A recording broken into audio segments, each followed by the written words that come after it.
విఠల్ రవి గారు సోషల్ మీడియాలో చాలా విపరీతంగా వైరల్ అవుతుంది. అవును. ఇద్దరు క్యాండిడేట్లు, ఎంపీ క్యాండిడేట్లు జైల్లో ఉండి నామినేషన్ వేసి గెలిచిర్రు. అవును. ఇంతకు ఎవరాళ్ళు, ఏ రాష్ట్రం నుంచి, ఏ నియోజకవర్గం నుంచి గెలిచిండ్రు, ఏంది పరిస్థితి?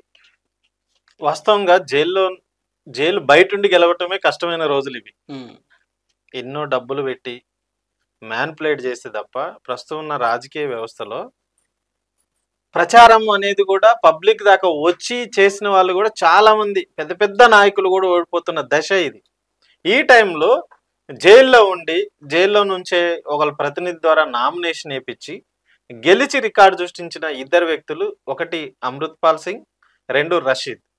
ఏ రాష్ట్రాలకు చెందిన వాళ్ళు? అమృత్పాల్ సింగ్ పంజాబ్ సంబంధించిన రాష్ట్రానికి చెందినవాడు. ఆయన ఖదూర్ సాహిబ్ నియోజకవర్గం నుండి ఎంపీగా గెలిచాడు.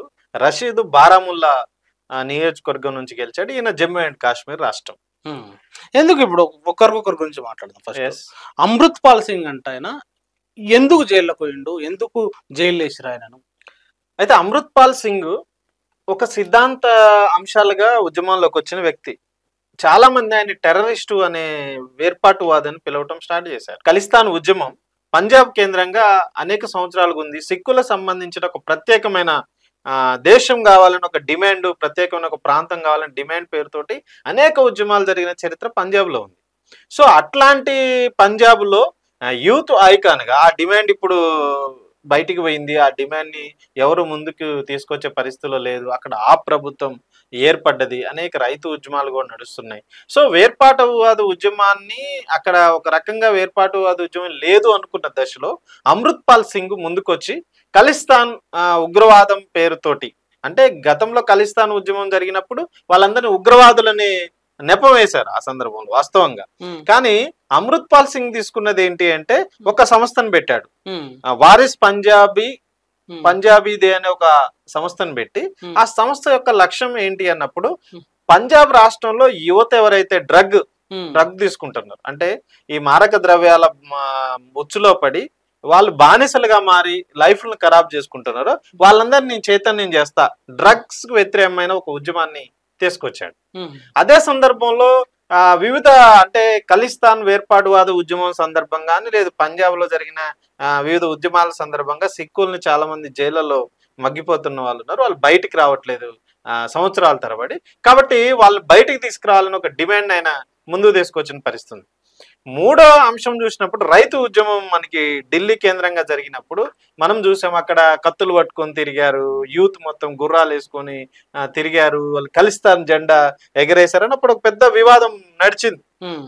ఇది పార్లమెంటు మీద వేశారు, లేదా ఢిల్లీ దగ్గర మన ఏదైతే గవర్నమెంట్ సంబంధించిన ప్రభుత్వ కార్యాలయం మీద ఎగరేశారని చర్చ జరిగిన సందర్భంలో ఈయన ఖలిస్తాను సపరేట్ ఏర్పాటువాద భావజాలం ఉన్నా గానీ రైతు ఉద్యమంలో కీలక పాత్ర పోషించిండు, ఎంఎస్పి ఉద్యమంలో. సో ఆ రకంగా ఈయన ఒక పాపులారిటీ సాధించిండు. పంజాబ్ లో అత్యధిక స్థానాలు గెలిచి ఆపు రాజకీయంలో ఉన్న, అంతకుముందు కాంగ్రెస్ పార్టీ అక్కడ రాజకీయంలో ఉన్న ఒక స్వచ్ఛంద సంస్థ ద్వారా వెగుల్లోకి వచ్చిన వ్యక్తిగా మనం అమృత్పాల్ సింగ్ ను చూడాల్సిన అవసరం ఉంది. ఈయన కాలక్రమేణా ఏం చేసిండు అని చూసినప్పుడు తను ఒక సంస్థను ఏర్పాటు చేసి ఎక్కువ మందిని యూత్ ను ఆర్గనైజ్ చేయడం ద్వారా ఒక సైన్యాన్ని క్రియేట్ చేసుకోగలిగిండు. యూత్ మొత్తం ఒక రకంగా ఇప్పుడు అమృత్పాల్ సింగ్ వైపు నిలిచింది. ఈ ఎవరైతే ఖలిస్తాన్ భావజాలం ఉన్న వాళ్ళందరికీ ఒక కేర్ ఆఫ్ అడ్రస్ గా మారిండు. ఆ సందర్భంగా వాళ్ళ యొక్క అనుచరుడు, అంటే ఎంత అగ్రెసివ్ ఐడియాలజీ ఉంటది అన్నప్పుడు అమృత్పాల్ సింగ్ మీడియాలో కూడా పెద్ద చర్చలోకి వచ్చిండు లాస్ట్ ఇయర్. ఏంటి అన్నప్పుడు వాళ్ళ అనుచరుణ్ణి తీసిపోయి ఈ ఉద్యమం చేసిన వాళ్ళందరినీ జైలుల్లో పెట్టి అణచివేస్తుంటే వాళ్ళ ఒక అనుచరుణ్ణి విడిపించడం కోసం పోలీస్ స్టేషన్ మీదనే దాడి చేసినంత పని జరిగింది. వేలాది మంది అనుచరులను వేసుకుని పోయి పోలీస్ స్టేషన్ మీదకి పోయి వాళ్ళ అనుచరుని డైరెక్ట్ స్టేషన్ నుంచి ఇడిపించుకొని వచ్చిన పరిస్థితి కూడా ఉంది. అక్రమంగా అరెస్ట్ చేశారు. మేము న్యాయమైన సమస్యల మీద పోరాడుతుంటే కూడా రైతు ఉద్యమం సందర్భంగా ఇది ప్రముఖంగా వచ్చింది. ఇది 2023 మార్చిలో జరిగిన సంఘటన. సో అప్పటి నుంచి ఈయన పాపులారిటీ వచ్చింది, దేశవ్యాప్తంగా ఒక గుర్తింపు వచ్చింది. ఖలిస్తాన్ భావజాలంతో ఉన్న వ్యక్తి అనే పేరుతోటి ఈయన పోలీస్ స్టేషన్ మీద అటాక్ చేసిండు అని, లేదు ఖలిస్తాన్ భావజాలం ఉన్న వ్యక్తి అనే పేరుతోటి ఈయనకి జాతీయ భద్రతా చట్టం NSA కింద సెంట్రల్ గవర్నమెంట్ తీసుకొచ్చి జైల్లో పెట్టింది. అయితే ఈ చట్టం ప్రకారం ఏంటంటే ఏ కారణాలు లేకుండా కూడా జైల్లో పెట్టొచ్చు. సో 12 నెలలుగా జైల్లో ఉంటాడు అమృత్పాల్ సింగ్. ఆ రకంగా ఉగ్రవాదాన్ని ఒక ముద్ర వేసి మన భారతదేశ పౌరుడుగా ఉన్న వ్యక్తిని తీసిపోయి ఆయనకి జైల్లో వేయటం తర్వాత ఆయన మీద బీజేపీ కూడా తీవ్రమైన అటాక్ చేసింది. వాస్తవంగా ఖలిస్తాన్ తో వాళ్ళకి బీజేపీకి లాభం కదా, ఖలిస్తాన్ పాకిస్తాన్ ఈ రకంగా వేర్పాటువాద ఉద్యమాలు చేసే వాళ్ళకి వ్యతిరేకంగా ఈయన దేశ పౌరుడు కాదని ఉగ్రవాదులు ఎవరైతే రైతు ఉద్యమంలో ప్రధాన భాగస్వామ్యం వహించిన చాలా మంది మీద కూడా అనేక రకాల కేసులు పెట్టి ఉపా కేసులు పెట్టారు. చేసిన పరిస్థితుల్లో అమృత్ పాల్ సింగ్ ను కూడా ఒక ఉగ్రవాదిగా చేశారు. అయితే ఆయన ఒక సందర్భంలో చెప్పాడు, నేను ఉగ్రవాదిని కాదు, భారతదేశ పౌరుణ్ణి.